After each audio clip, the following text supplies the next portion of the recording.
Hey guys, this video is going to be a little bit different from the usual. In the first part, I'm going to be doing a small mini review of Arteza gouache and their mixed media pads.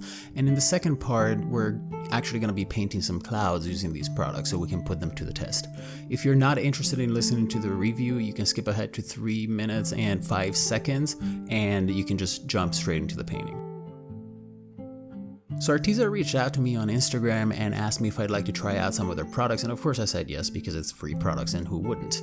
They didn't ask me to make a video out of it, they only asked me to share my thoughts about them on Instagram, but I figured, some of you might be interested in it and it would be a chance for me to try my hand at making a video review.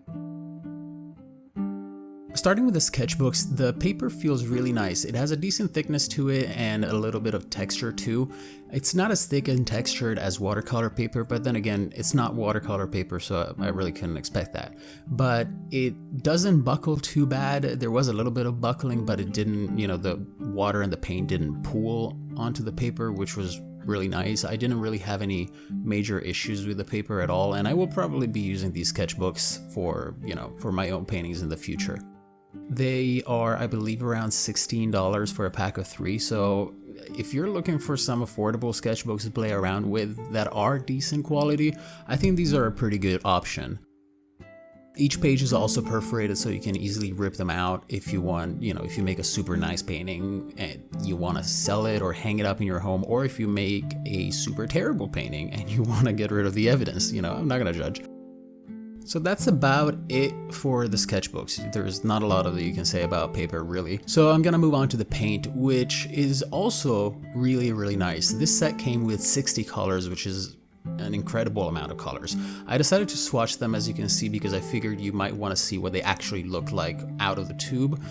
The set that I got sells for $55 on their website, but it was discounted at $40. I don't know if that's an actual discount or if it's constantly discounted, but either way, it's a pretty good deal because you're paying between 60 cents and about $1 per tube. The paint has a good thickness to it. It's not super buttery like Holbein, for example, but it's still thick enough that you can get nice opacity with it. You can do dry brushing, you can do all that fun stuff that you can do with gouache, so I didn't really have any complaints about that. While the colors mix well and are very saturated, a few of them don't look that great straight out of the tube and they look kind of boring, and you may need to mix them up with other colors to give them that extra little something, which is not really a problem for me because I always mix my colors. I rarely use them straight out of the tube, but I guess it's something that it's worth knowing about.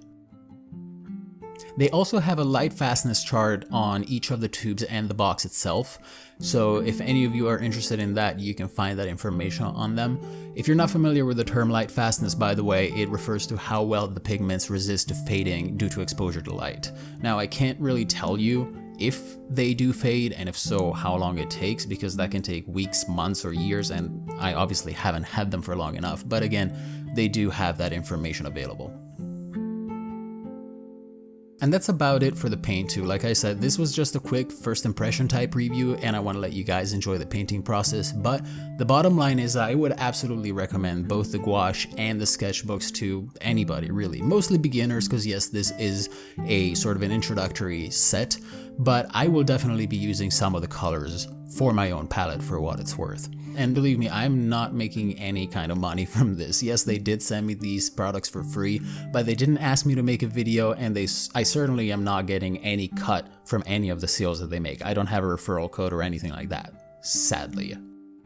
So anyway, I'm gonna wrap this up and I'll leave you through the rest of the video. And as usual, if you guys have any questions about the products that I reviewed or about the rest of the video, feel free to drop them down in the comments or reach out to me on social media. If you did enjoy it, please consider leaving a like, tell your friends, tell your family. If you want to support me and help me make more videos, you can do so by joining my Patreon, which will also give you a bunch of goodies, and you will get to vote on what videos I will be making next. And if you want to see more videos from me in the future, please consider subscribing, and I will see you in the next one.